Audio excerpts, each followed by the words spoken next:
오늘 하나님께서 우리에게 주시는 말씀은 요한일서 4장 7절에서 12절까지의 말씀입니다.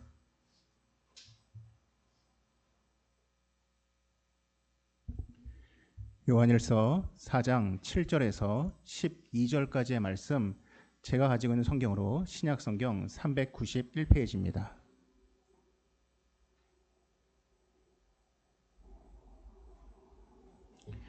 요한일서 4장 7절에서 12절까지의 말씀입니다.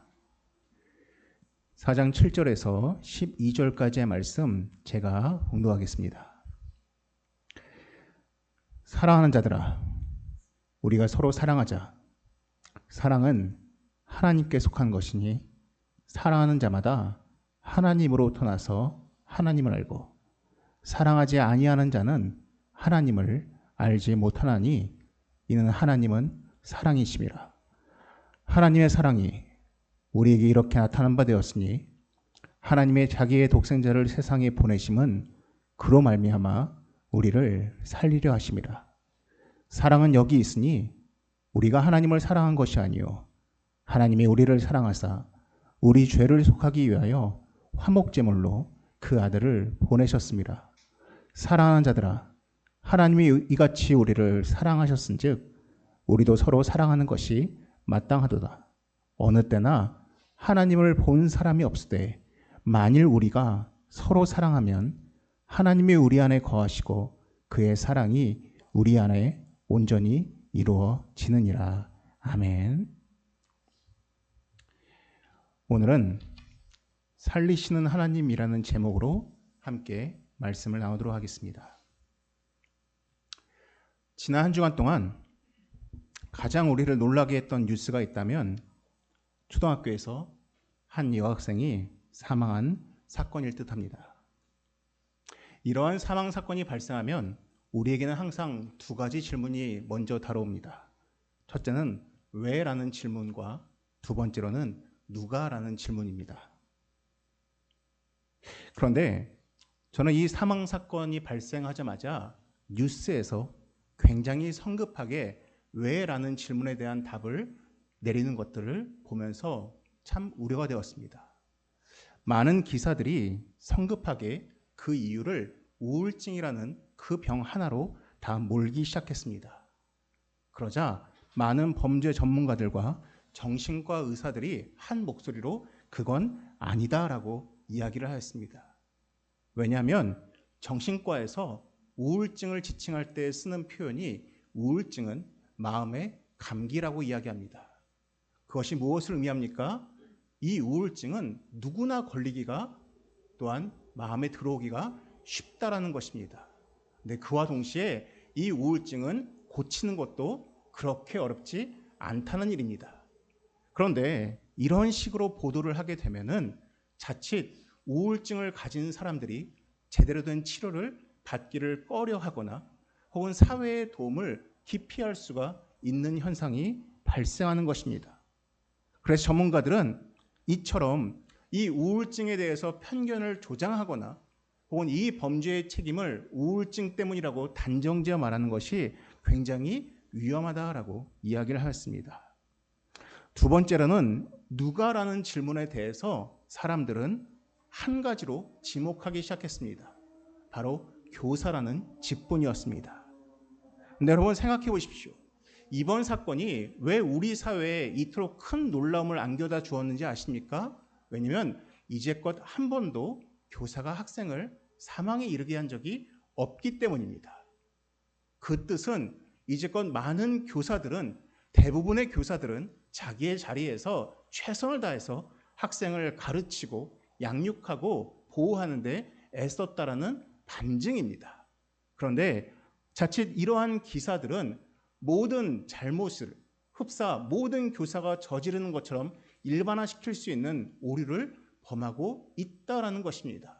그래서 어쩌면은 이러한 기사가 나올 때마다 우울증을 앓거나 혹은 교사의 직분을 가지게 되면은 조금은 위축될까 염려도 되고 때로는 안쓰러운 마음을 갖게도 되는 것 같습니다. 우리는 결코 그래서는 안 될 것 같습니다. 근데 저 또한 요즘 들어서 참 마음에 위축되는 마음이 있습니다. 요즘 우리나라는 정치적 문제로 굉장히 시끄럽습니다. 좌와 우가 나뉘어지고 진보와 보수로 갈라졌습니다. 근데 참 제가 위축되는 것은 이러한 정치 관련된 뉴스의 한복판에 교회의 이름들과 또한 목사가 너무 많이 등장을 합니다. 제가 제 유튜브에 알고리즘으로 뜨는 주된 것들이 교회나 설교에 대한 것들이 많이 뜹니다.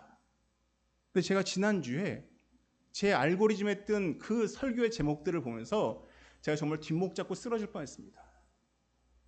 한 대형교회의 금요기도의 설교 제목이 북한을 좋아하는 사람들은 북한으로 보내버려라가 설교의 제목입니다. 어떤 교회의 설교 제목은 누가 죽어야 대한민국이 살아난다입니다. 이러한 설교와 제목들이 유튜브상에 굉장히 많이 깔려 있습니다.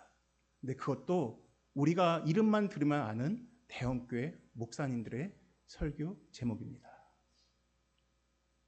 이외에도 입에 담을 수 없는 저주와 분노의 설교 제목들이 가득했습니다.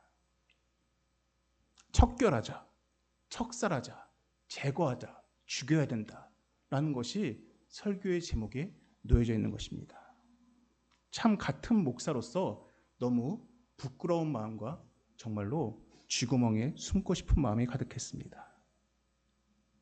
한 분당에 있는 여러분들 아시는 대형교회 목사님이 설교 시간에 이런 말씀을 하셨습니다.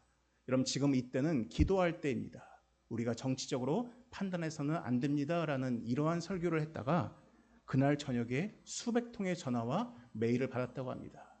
네가 목사냐? 너의 입장을 분명하게 밝혀라. 좌냐 우냐라고 협박에 이르렀다고 합니다. 얼마 전 후배가 전화를 걸어왔습니다. 그 후배는 종로에 있는 대형교회에 사역하는 후배 목사입니다. 그 친구가 그러는 겁니다. 이번 주 주일부터 자기 교회에서 탄핵 찬성에 대한 교인들의 그 서명문을 받기 시작했답니다. 그러면 저한테 그럽니다. 형의 입장은 뭐야? 형도 이제 설교 시간에 입장을 밝혀야지 그런 겁니다. 그래서 제가 그랬습니다. 왜 밝혀야 되냐? 그랬더니 그 친구가 그런 겁니다. 형, 요즘은 정치적 입장을 밝혀야 교회 부흥한다. 그래야 그거 듣고 싶은 사람들이 교회에 온다. 특히 형, 보수라고 밝히면 교회 부흥한다. 그러니까 형도 밝혀라 그랬습니다. 제가 웃으면서 얘기했습니다. 난 그냥 좁은 길 가련다. 그러면 저한테 그런 겁니다. 그럼 형, 그래도 목회자로서 요즘 시대에 좀 어떤 하나님의 메시지를 좀 전해야 되지 않겠어? 라고 하는 겁니다. 제가 곰곰이 생각해 봤습니다. 그리고 오늘 과연 하나님께서는 이 시대의 그리스도인으로서 어떻게 행동하고 어떻게 생각하고 어떻게 말해야 될지라고 말씀하신다면 무슨 말씀을 하실까 깊이 고민을 해봤습니다. 그때 저에게 떠오른 사진이 있었습니다. 죄송합니다.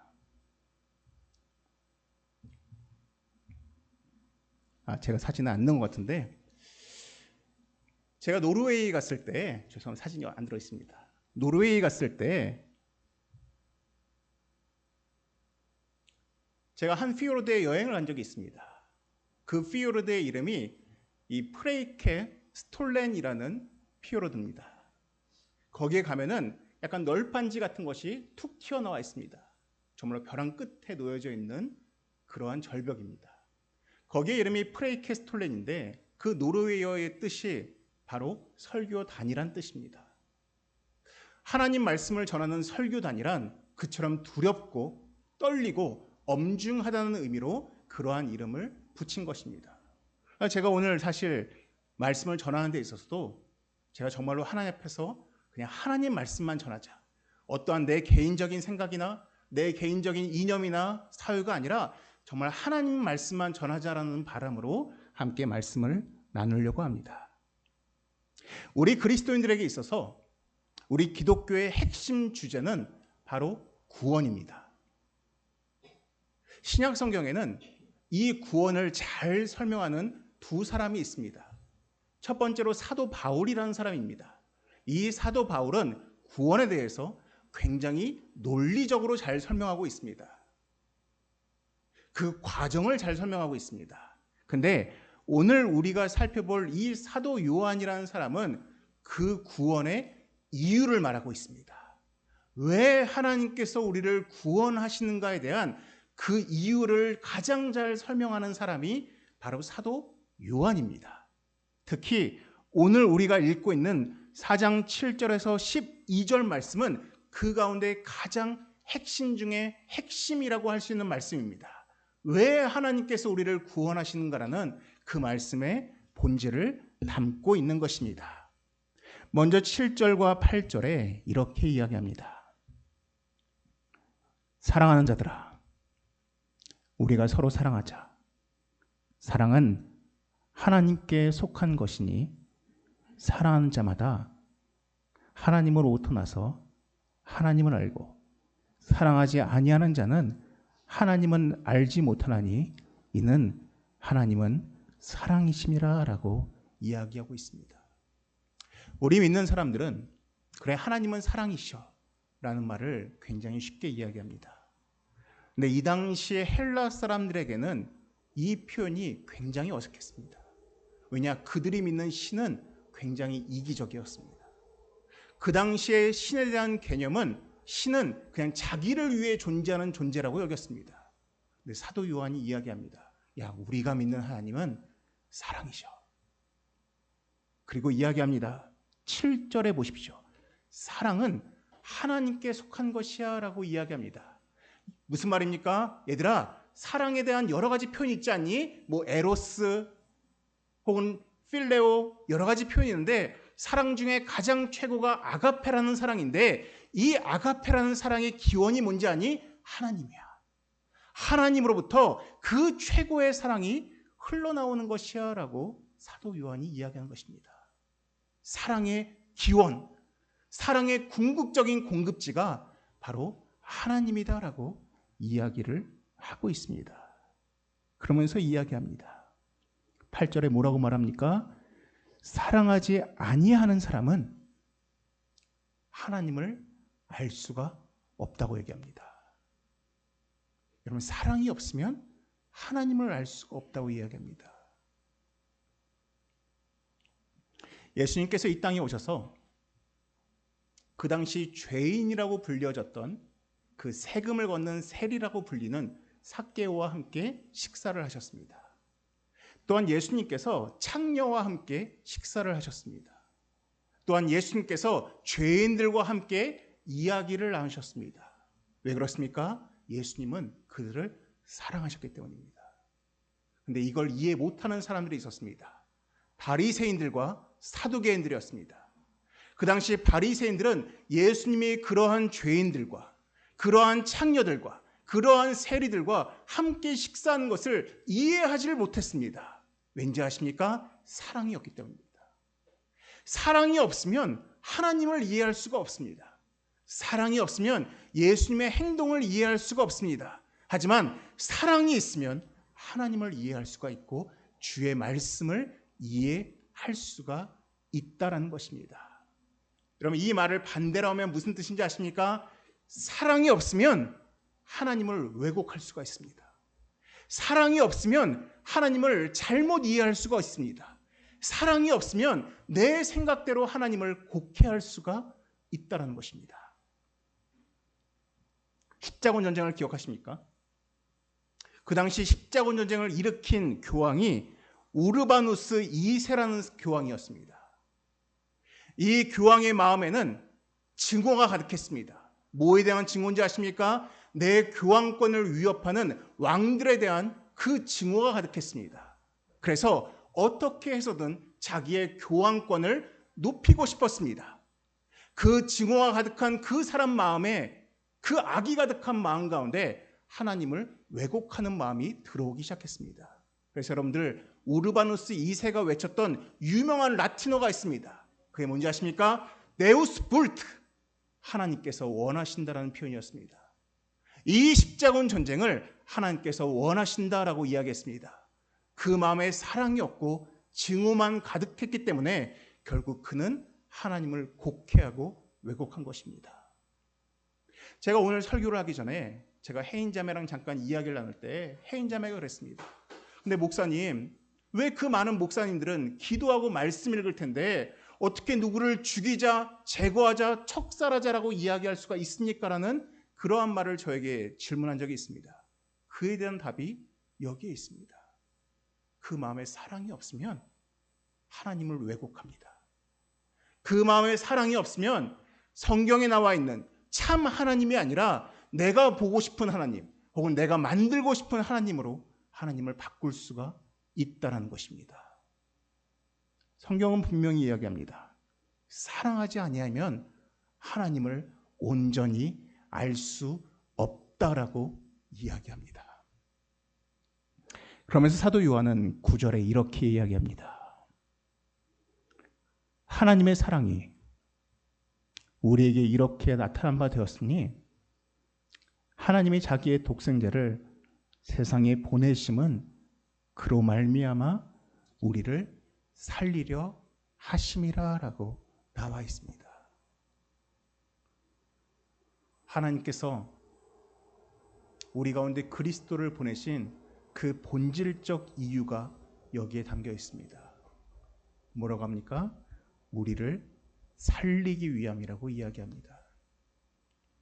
제가 지난주에 그 냉장고에 있는 냉장실과 냉동실을 막 정리하다가 그날 저녁에 뭘 먹을까 하면서 냉동실을 정리하다가 냉동 새우를 발견했습니다.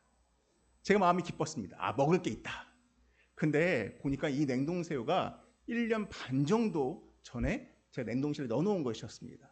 약간 고민됐습니다. 이거 먹을까 말까, 이거 먹어도 될까 말까 하다가 그래 냉동실에 있었으니까 냉동실은 무적이니까 괜찮을 거야 라고 생각했습니다. 그래서 꺼내가지고 이제 에어프라이어에 넣어가지고 이제 그 소금을 넣어서 새우 소금구이를 먹으려고 했습니다. 딱 먹으려고 이제 에어프라이어에 넣고서는 15분 돌린 다음에 딱 꺼냈는데 와, 새우가 완전 쪼그라든 겁니다. 그 냉동실에 있으면서 아마 수분을 다 뺏긴 모양입니다. 정말로 약간 먹을 게 별로 없는 비리비리한 새우가 돼버렸습니다. 사실 제가 이제 이런 거 옛날에 산성교회 같은 옛날 큰 교회 설교하면은 그날 저녁에 권사님들이 막 새우를 보내십니다. 우리 목사님 안타깝게 새우 못 먹었다. 우리 교회는 그럴 사람 없으니까 그냥 하는 얘기입니다. 자, 하여튼 제가 그 새우를 보면서 느낀 게 있습니다. 그래, 아무리 냉동실이라 할지라도 모든 건 다 조금씩 변질되는구나. 여러분들, 세상의 어떠한 존재도 변질되지 않거나 썩지 않는 존재는 없습니다.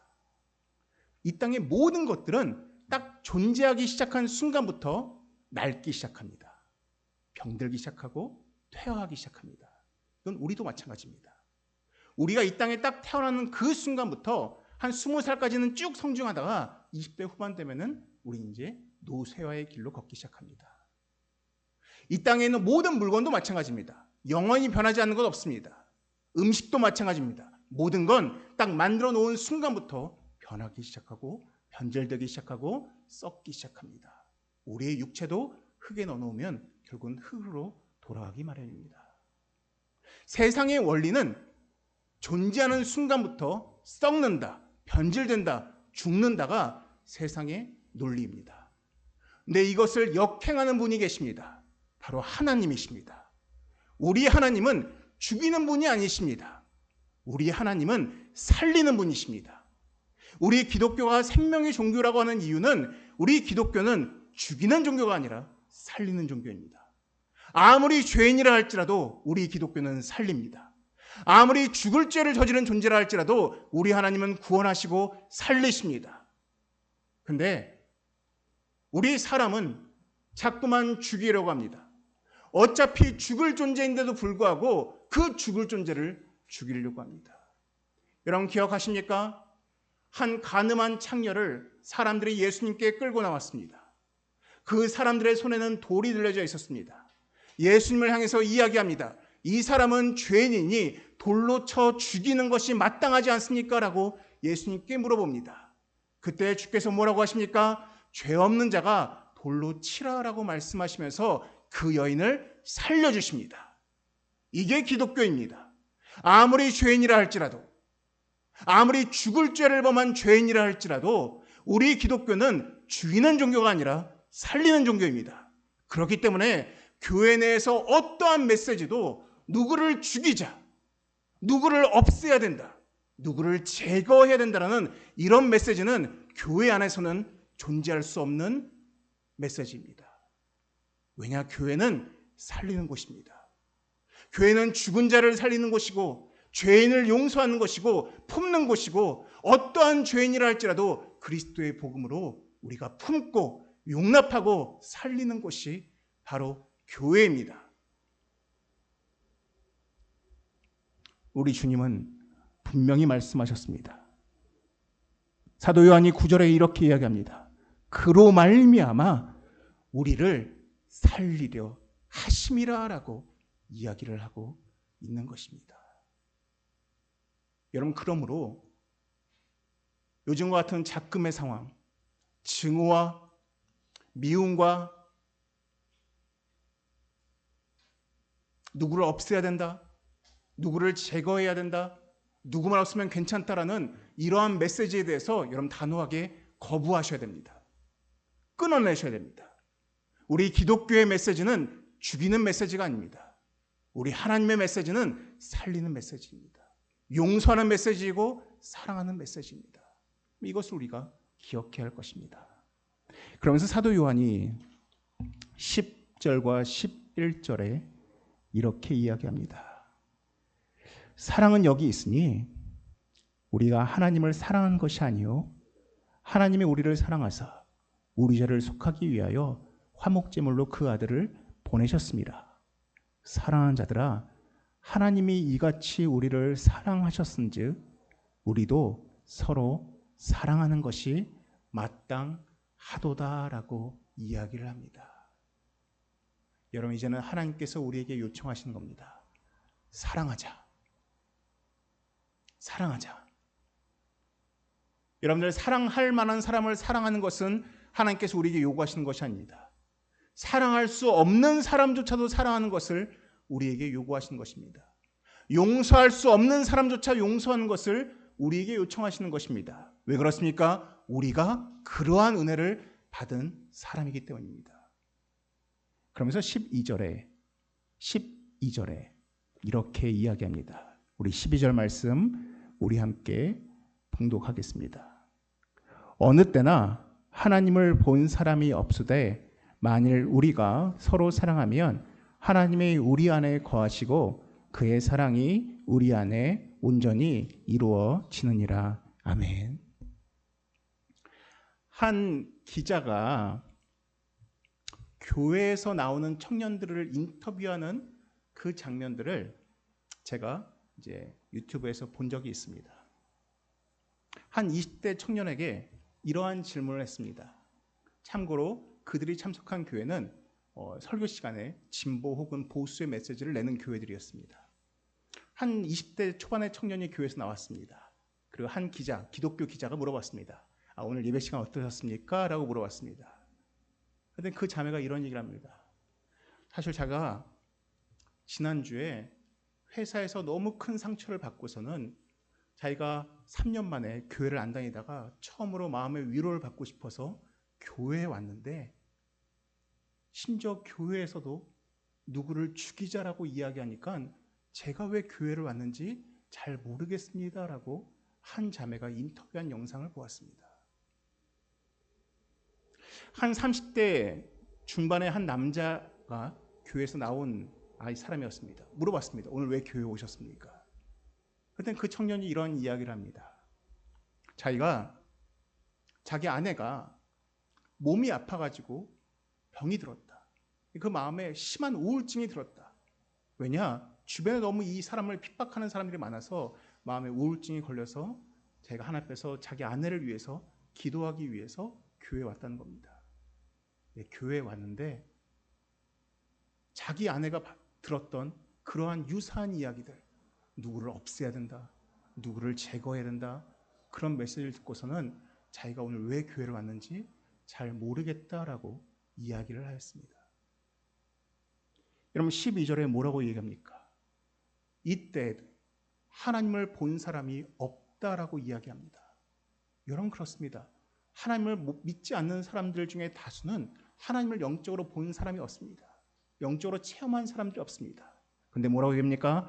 하나님을 본 사람이 없으되 우리가 서로 사랑하면 하나님이 우리 안에 거하시고 그의 사랑이 우리 안에 온전히 이루어진다라고 이야기합니다. 이 땅에 많은 사람들이 하나님을 본 적이 없고 하나님을 알지 못하지만은 하나님을 먼저 체험한 우리들이 서로 사랑하고 서로 용납하고 서로 긍휼히 여기면 그 보지 못한 사람들이 우리를 통해서 하나님을 볼 수 있다라고 이야기를 합니다. 그런데 교회에 사랑이 없으면 도대체 하나님을 모르는 사람들이 어떻게 어디에서 하나님을 볼 수가 있겠냐라는 것입니다. 그러면 그 교회는 죄를 짓는 것입니다. 그 교회는 하나님을 보기 원하는 사람들에게 하나님을 보지 못하도록 막는 그 큰 죄를 범하게 된다라는 것입니다. 여러분들, 우리 교회 안에 정치적으로 진보가 있던 보수가 있던 아무 상관없습니다. 왠지 아십니까? 예수님의 12제자를 보시면은 12제자의 정치적 성향은 어떠한 사람은 진보도 있었고 보수도 있었습니다. 예수님의 12제자 가운데 열심당원이라는 사람들이 있었습니다. 셀롯당이라는 사람들입니다. 이 사람들이 누군지 아십니까? 가슴 속에 칼을 가지고 다니는 사람들입니다. 이들은 로마의 고위관직자들을 보게 되면 칼로 찔러 죽이는 사람들이었습니다. 그들도 예수님의 제자였습니다. 또한 그 당시 유대인들이 싫어하던 세리도 예수님의 제자였습니다. 이처럼 예수님 제자 가운데는 차별이 없었습니다. 편견이 없었습니다. 그들에게는 한 가지 목적, 하나님을 알고 싶은 마음, 그 하나의 목적으로 모였다는 그 공통점이 있었습니다. 교회도 마찬가지입니다. 여러분, 교회가 왜 꼭 보수여야 됩니까? 여러분, 교회가 왜 꼭 진보여야 됩니까? 왜 꼭 교회에 보수적인 사람만 모여야 됩니까? 왜 꼭 교회에 진보적인 사람만 모여야 됩니까? 여러분, 그건 아무 의미가 없습니다. 교회는 정치적 이념으로 모이는 곳이 아닙니다. 교회는 딱 하나의 주제밖에 없습니다. 구원입니다. 그리고 이 구원의 핵심 가치는 살리는 것입니다. 그 살림의 대상에는 제한이 없습니다. 누구도 살리시는 것입니다. 그리고 우리가 추구하는 바는 딱 한 가지입니다. 서로 사랑하는 것입니다. 히틀러 시대 때 독일의 많은 목사들이 히틀러를 찬양했습니다. 독일의 많은 교회들이 히틀러가 곧 하나님의 메시아라고 선포했습니다. 그때 1934년에 독일의 소수의 목회자들이 한 공동체를 이루었습니다. 그 공동체 이름이 고백교회입니다. 그 고백교회에 참 제가 좋아했던 칼바르트와 본회퍼 같은 그러한 신학자들이 이 고백교회에 몰려들었습니다. 그리고 이 고백교회가 예배를 드릴 때 본회퍼 목사가 청중에게 이러한 설교를 이야기했습니다. 히틀러에게 압제를 받고 히틀러에게 폭행을 당하고 히틀러에게 많은 사람이 끌려가던 그러한 때에 본회퍼가 이렇게 설교했습니다. 평화는 하나님의 계명에 우리 자신을 송두리째 내어 드리는 것을 의미합니다. 이기적인 목적을 위해서 혹은 민족의 운명을 조작하려고 해서도 안 됩니다. 무기로는 전쟁을 이길 수 없습니다. 하나님이 함께 하셔야 이길 수 있습니다. 길이 십자가로 이어질 때에만 전쟁에서 이길 수 있습니다. 우리의 무기는 폭력이 아니라 사랑임을 우리는 잊지 말아야 합니다라고 본회퍼 목사가 이야기했습니다. 히틀러와 같은 그런 압제 가운데서 했던 설교 메시지입니다. 여러분, 지금 이 시대에 우리에게 가장 필요한, 가장 중요한 것은 바로 살릴 수 있는 메시지이고 동시에 하나님의 사랑입니다. 지금 이때의 교회가 사랑을 잃어버린다면, 지금 이때에 교회가 살리는 메시지를 잃어버린다면 어쩌면 이 시대의 교회는 더욱 버림받을 수밖에 없습니다. 또한 교회의 본질을 잃어버릴 수밖에 없습니다. 사랑하는 성도 여러분, 저는 여러분들이 이 작금의 상황에서 여러분들이 살리는 자가 되었으면 좋겠습니다. 우리가 사랑하는 자가 되었으면 좋겠습니다. 우리 마음속에 미움과 증오와 폭력이 아니라 용납과 용서와 사랑과 살릴 수 있는 그 말이 가득한 우리 공동체가 되시기를 주님의 이름으로 축원합니다. 기도하시겠습니다. 사랑에 마신 하나님 아버지, 잔혹 이 시대에 또한 이 땅의 많은 교회들이 죽이자는 메시지, 없애자는 메시지, 제거해야 된다는 메시지를 내뱉고 있는 이때에 참으로 사랑의 하나님을 우리가 기억하고 우리가 죽이는 자가 아니라 살리는 자로서 온전히 서 있을 수 있는 우리가 되게 하여 주시옵소서. 하나님, 우리를 향해서 폭력과 증오의 메시지를 내밀 때 우리가 동조하는 자가 아니라 사랑으로 덮을 수 있는 우리 모두가 되게 하여 주시옵소서. 이 모든 말씀 예수님의 이름으로 기도드립니다. 아멘.